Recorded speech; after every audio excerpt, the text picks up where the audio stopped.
Hello sinausin ngasi khoi gi sinau myang gi mang de leiba nga jing je ukabi ayai ba ngak tene adu sigi ukabi ayai ba je khoi kai then na phang ba ukabi ayai bi du de gi sina yam thina khena di kai no di sidi masagi mayum de gi masana phajara ga khoi fresh oina yai ba nga ne adu carbon gi sang ju am hadana yaw ba itare adu khoi na hapta ma khoi gi stock to matam da yum da thamba matam da suja ka ba gi chang ju leiroi adu ga hangum ma sang madu ju leiroi adu nga jing je fresh ta pha ba ne ji ko mai khang ga de ga ba nga jing je khoi gi si ma gi spine jing je magi spine je chap ting na lei jing je si fresh ta pha ba gi oi ba gi ne adu nga ji da khoi na khoi order ta matung da nga ji khoi na lak matam da khoi gi nga ji ati akai ama te yaw roi fresh ta pha ba gi da ju na ta khoi nga ati akai adu gi mamai tat pa mabuk shagai ba adu nga ji pai matam da khoi gi pet law ba do nga je adu gum bu ju ama ta lei roi adu na myam na chum ma nga je how ba nga ji chaning ta ga di ma hai contact number ji da call to bi ra ga sa gi darka lei ba chang do dom lo bi ya ga ni home delivery khudong ja ba ju lei adu si nga jing je khoi season ga nga si di jang ma thil how ba ni khak thong je aham da silok sogri je silok sogri thong ma da si nga ji ma thak si adu ga isnau myam ni yam ni man to ba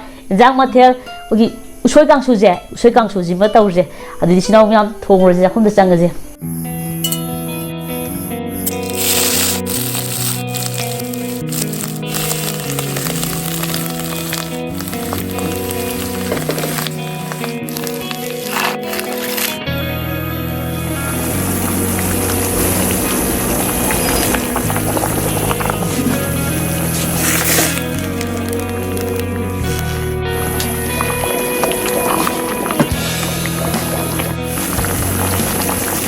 Hello sinausin ngasi gi mathel ji di yam na hawo mathel ne aina sai ju haijagre sogri ga ukabi ga thong mane si jina adu ga si jina usoi kangsu sinau myang gi favorite usoi kangsu leire myang ton ju si da hape adu ga bora ma ju yaure adu ga nga je ukabi je aina mamang da haitare mamang dai di sare ba sab ji yam hawe au da aina akoi si jung tang hau ji tang haning de na ngasi je kaur ga khoi si je ukabi jim hau yang hange ta une adu di jar ji ko cha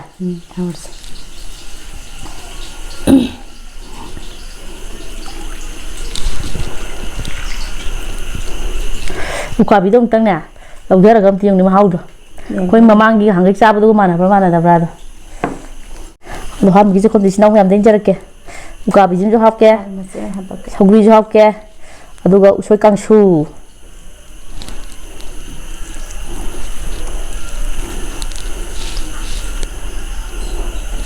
se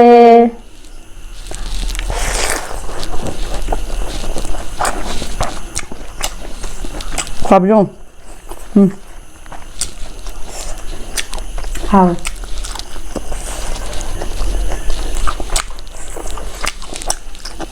hao cha này hao này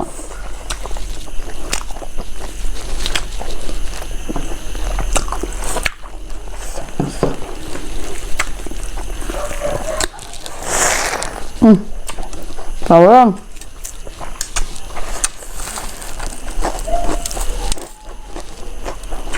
hao lắm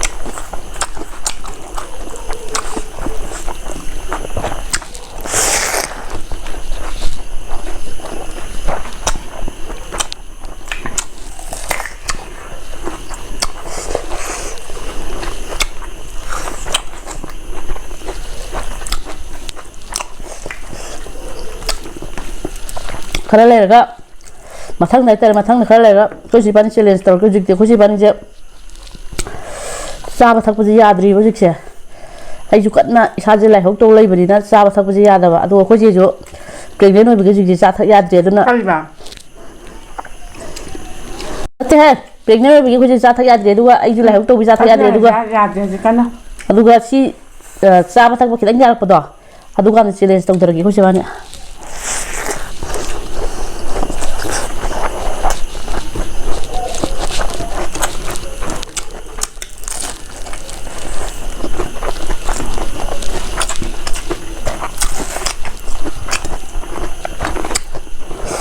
나 너무 잘 썰어. 또, 앙수다. 好吃。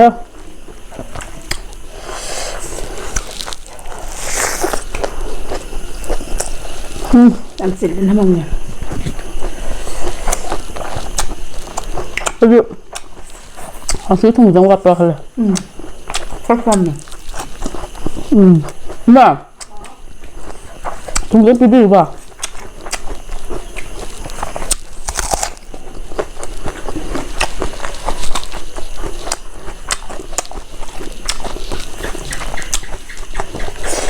你能这么？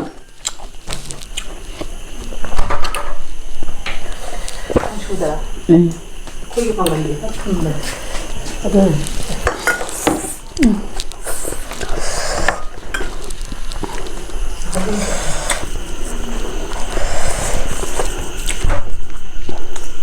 그래 살아.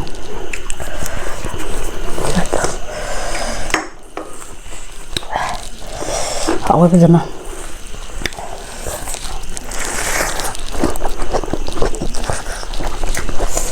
여기서 고하네.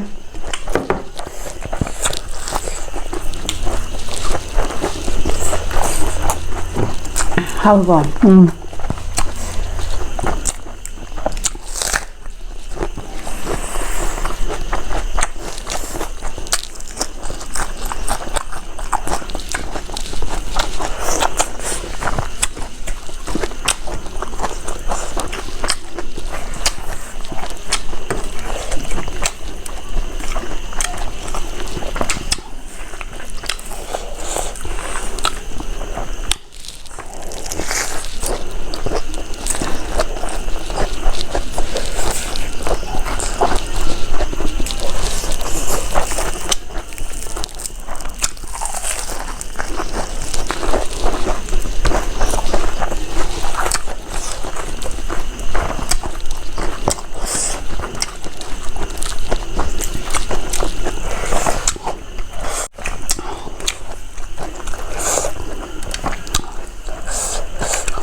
أي خدمة مستصعبة حيتزعل.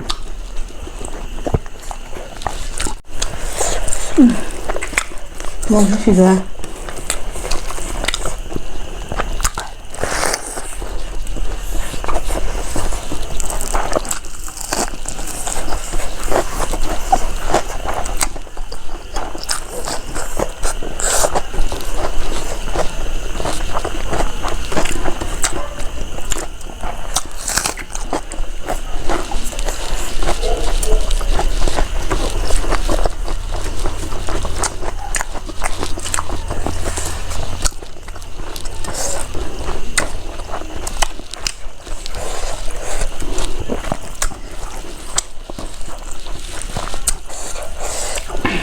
Kangshu mau saya ingam deh.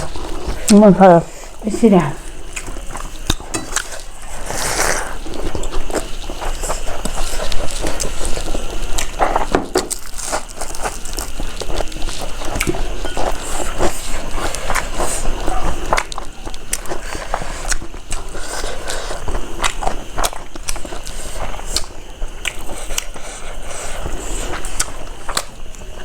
Không học luôn.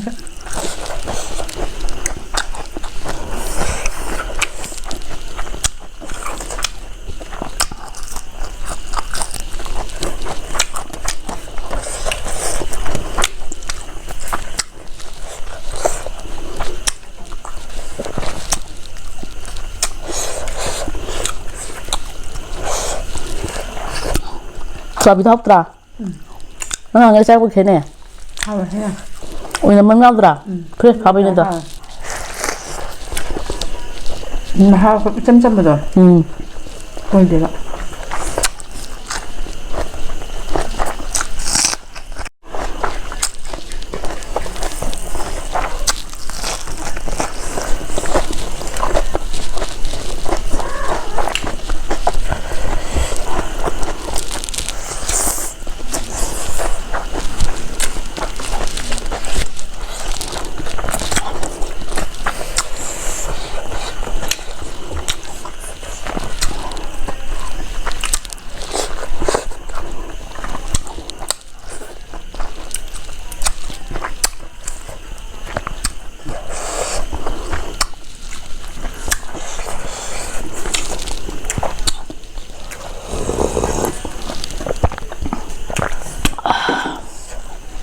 하와 이거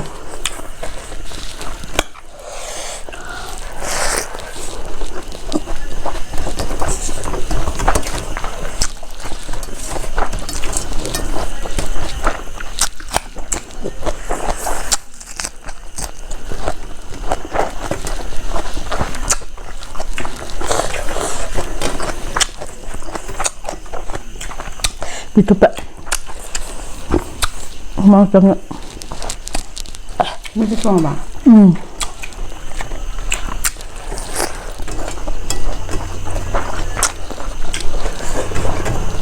짱이 너무 때문에 잡아야 돼.